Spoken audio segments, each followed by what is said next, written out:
BJP Yuva Morcha Uttara Kannada ಜಿಲ್ಲಾ ವತಿಯಿಂದ ಹರ್ ಘರ್ ತಿರಂಗ ಅಭಿಯಾನ ಜಾಗೃತಿಗಾಗಿ ಬೈಕ್ ಜಾಥಾ ಕಾರ್ಯಕ್ರಮ ಮಾಡುವ ಮೂಲಕ ಹರ್ ಘರ್ ತಿರಂಗ 5 ದಿನದ ಕಾರ್ಯಕ್ರಮಕ್ಕೆ ಚಾಲನೆ ನೀಡಲಾಯಿತು.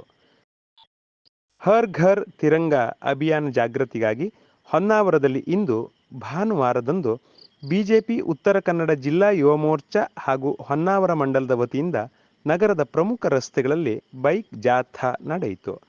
ಬಿಜೆಪಿ ಉತ್ತರ ಕನ್ನಡ ಜಿಲ್ಲಾಧ್ಯಕ್ಷರಾದ ಎನ್ಎಸ್ ಹೆಗಡೆ ಕರ್ಕಿ ಅವರು ತ್ರಿವರ್ಣ ಧ್ವಜವನ್ನು ಎತ್ತಿ ಹಿಡಿದು ಬೈಕ್ ಜಾಥಾಕ್ಕೆ ಚಾಲನೆ ನೀಡಿದರು.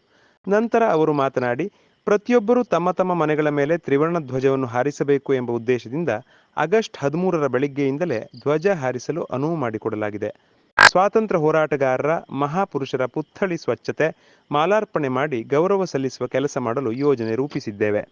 ದೇಶ ವಿಭಜನೆಯ ಕರಾಳ ಇತಿಹಾಸ ಜಾಗೃತಿ ಮೂಡಿಸುವ ಉದ್ದೇಶದಿಂದ ವಿಭಜನ ವಿಭೀಷಿಕ ಸ್ಮೃತಿ ದಿವಸ್ ಆಚರಣೆ ಮಾಡಲಾಗುವುದು ಎಂದರು.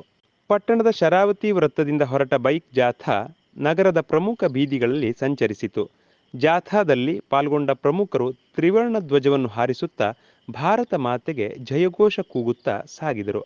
ಈ ಸಂದರ್ಭದಲ್ಲಿ ಹರ್ ಘರ್ ತಿರಂಗ ಅಭಿಯಾನದ ಜಿಲ್ಲಾ ಸಂಚಾಲಕ ಗುರುಪ್ರಸಾದ್ ಹೆಗಡೆ, ಯುವ ಮೋರ್ಚಾ ಜಿಲ್ಲಾಧ್ಯಕ್ಷ ಪ್ರೇಮ್ ಕುಮಾರ್ ನಾಯ್ಕ್, ಜಿಲ್ಲಾ ಪ್ರಧಾನ ಕಾರ್ಯದರ್ಶಿ ಪ್ರಶಾಂತ್ ನಾಯ್ಕ್, ಅಭಿಯಾನದ ಜಿಲ್ಲಾ ಸಹ ಸಂಚಾಲಕ ರವಿಚಂದ್ರ ಶೆಟ್ಟಿ, ಹೊನ್ನಾವರದ ಮಂಡಲಾಧ್ಯಕ್ಷ ಮಂಜುನಾಥ್ ನಾಯ್ಕ್, ಪ್ರಧಾನ ಕಾರ್ಯದರ್ಶಿ ಗಣಪತಿ ಗೌಡ ಚಿತ್ತಾರ್, ಯೋಗೇಶ್ ಮೇಸ್ತಾ, ನಿಕಟಪೂರ್ವ ಅಧ್ಯಕ್ಷರಾದ ರಾಜೇಶ್ ಭಂಡಾರಿ, ಯುವ ಮೋರ್ಚಾ ಜಿಲ್ಲಾ ಪ್ರಧಾನ ಕಾರ್ಯದರ್ಶಿ ಪ್ರಮೋದ್ ನಾಯ್ಕ್, ಹಾಗೆಯೇ ಪ್ರಮುಖರಾದ ಎಂಜಿ ನಾಯ್ಕ್, ಜಿಜಿ ಶಂಕರ್, ಕೃಷ್ಣ ಜೋಶಿ, ವಿನಾಯಕ್ ನಾಯ್ಕ್, ಯುವ ಮೋರ್ಚಾ ಅಧ್ಯಕ್ಷ ರಘು ಖಾರ್ವಿ ಮೊದಲಾದವರು ಉಪಸ್ಥಿತರಿದ್ದರು.